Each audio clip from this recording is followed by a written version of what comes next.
அனைவருக்கும் இனிய மாலை வணக்கம். ஸ்கை ஸ்மார்ட் லேர்னிங் ஊடாக இன்றைய தினம் 2026 இலங்கையினுடைய வரவு செலவு திட்டம் பற்றி பார்ப்போம். அந்த வகையிலே இலங்கையில் 2026 ஆண்டுக்கான வரவு செலவு திட்டம் பட்ஜெட் தொடர்பான முக்கிய தகவல்கள்.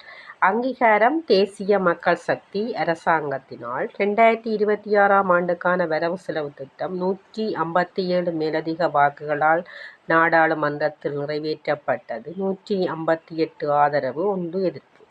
பொருளாதார கட்டமைப்பு 2026 தொடக்கம் 2030 நிதி கட்டமைப்பின் கீழ் உற்பத்தி, பொருளாதாரம் மற்றும் பொருளாதார மேம்பாட்டில் அனைவரையும் இணைத்தல் என்ற தொனிப்பொருளில் தயாரிக்கப்பட்டது இந்த வரவு செலவு திட்டம்.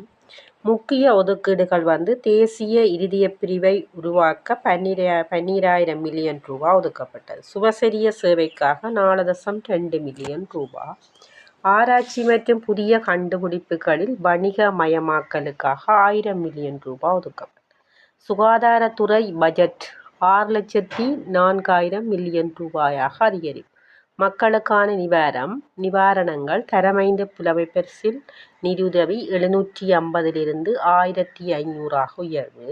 காலவரிசை வரவு செலவு திட்டம் அக்டோபர் 2025 நாடாளுமன்றத்தில் சமர்ப்பிக்கப்பட்டு விவாதம் மற்றும் வாக்கெடுப்பு நவம்பர் டிசம்பர் 2025 நடத்தப்பட்டது.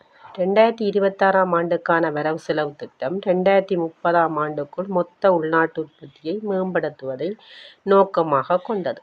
தொடர்ந்தும் இணைந்திருங்கள் பயன்மிக்க தகவல்களுக்காக ஸ்கை ஸ்மார்ட் லேர்னிங்குடன்.